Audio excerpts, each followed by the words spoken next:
নমস্কার বন্ধুরা, সবাইকে স্বাগত জানাই শ্রাবন্তী কিচেন অ্যান্ড ডেইলি ব্লগে। আজকে নিয়ে চলে এসেছি একটা নতুন রেসিপি, আলুর টিকিয়া রেসিপি বানাবো। এটাকে একটু অন্যরকমভাবে বানাবো। এখানে আমি ভেজিটেবল ইউজ করব, একদম অল্প তেলের মাধ্যমে এটাকে আমি বানাবো। আশা করছি আপনাদের ভালো লাগবে। তো চলুন শুরু করে দিই।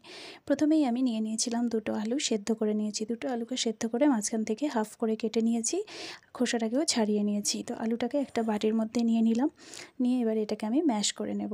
চামচ দিয়ে ম্যাশ করছি, আপনারা হাত দিয়েও করতে পারেন। তো চামচের সাহায্যে আমি আলুটাকে ম্যাশ করে নিচ্ছি। হাত দিয়ে বা চামচ দিয়ে যেভাবেই করি না কেন, মোটামুটি আলুটাকে ঠিকঠাকভাবে করে নিতে হবে, যাতে কোনো শক্ত ভাব না থাকে।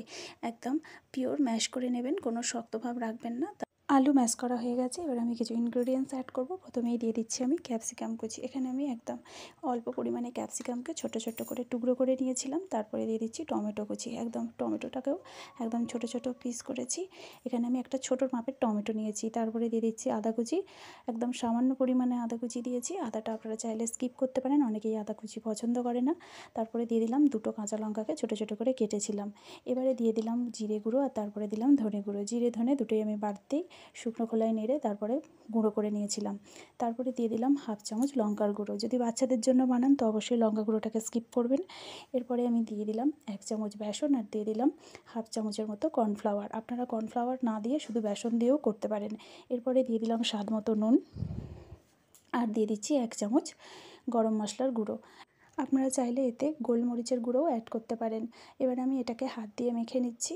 এতে আপনারা গাজর কুচি বা ক্যাপসিকামের সবুজটা আমি দিয়েছি, আপনারা হলুদ লাল ক্যাপসিকামও এতে দিতে পারেন। এতে বিনসও দিতে পারেন, ধনেপাতাও দিতে পারেন। এগুলো আমার কাছে অ্যাভেলেবেল ছিল না, সেই জন্য আমি এই কটা দিয়েই বানাচ্ছি। বাচ্চাদের জন্য বানালে সবজি অবশ্যই দেবেন, তাহলে খেতে খুবই ভালো হয়। আর এটাকে আমি মেখে নিয়েছি। এটাকে দেখুন, যে পরিমাণ আমি দিয়েছিলাম তাতেই হয়ে গেছে। এতে আপনারা যদি একটু শক্ত মনে হয় একটু জল অ্যাড করে নিতে পারেন। এবার আমি হাতে তেল দিয়ে দিয়েছি, দিয়ে ছোট্ট ছোট্ট করে লেচির মতো কেটে নিয়ে হাতের সাহায্যে এরকমভাবে একটু চেপে চেপে একটা শেপ দিয়ে দিচ্ছি, যেরকমভাবে টিকির শেপ দেওয়া হয়। এটা খুব মোটা বা পাতলা হবে না, মিডিয়াম সাইজের হবে। তো দেখুন এইভাবে আমি করে নিচ্ছি, বাকি সবগুলোই করে নেব। আপনারা এতে সবজি দেবেন, দিলে টেস্টটা খুব সুন্দর হবে।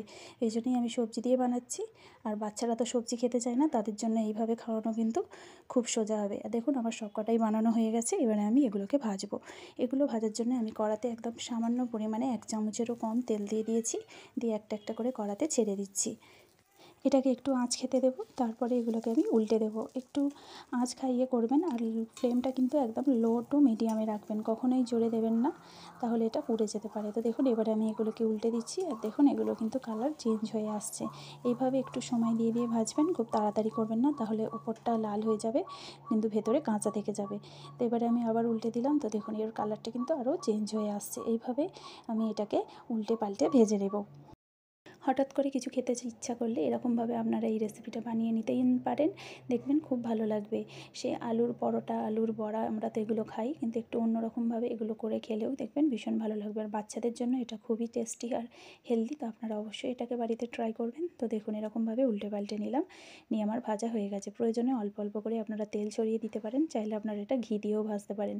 আমি এখানে সাদা তেল দিয়ে অল্প অল্প করে ভেজে নিচ্ছি। এখানে কিন্তু আর আমি এক্সট্রা কোনো তেল দিলাম না, ওই তেলটার মধ্যেই এরকমভাবে চেপে চেপে ভেজে নিয়েছি, নিয়ে আমি তুলে রাখছি। দেখুন কত ইজিলি হয়ে গেছে। একটু সময় দিয়ে করতে হবে, কারণ এখানে পুরো তেলে ভাজলে তাড়াতাড়ি হয়ে যায়, কিন্তু অল্প তেল দিয়ে করছি বলে একটু সময় লাগছে। এরপর আমি বাকিগুলোও ছেড়ে দিয়েছি।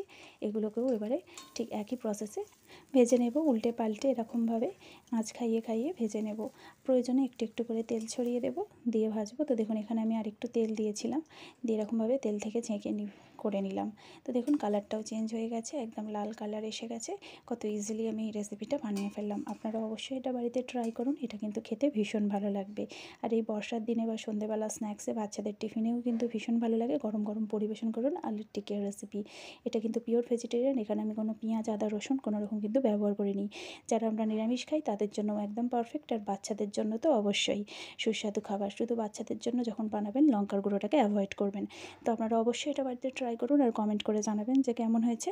ভালো লাগলে রেসিপিটা অবশ্যই একটা লাইক করবেন, শেয়ার করবেন, কমেন্ট করবেন, আর এরকম রেসিপি দেখতে চাইলে আমার চ্যানেলটিকে সাবস্ক্রাইব করবেন। তো বাই বাই, দেখা হবে নেক্সট ভিডিওতে।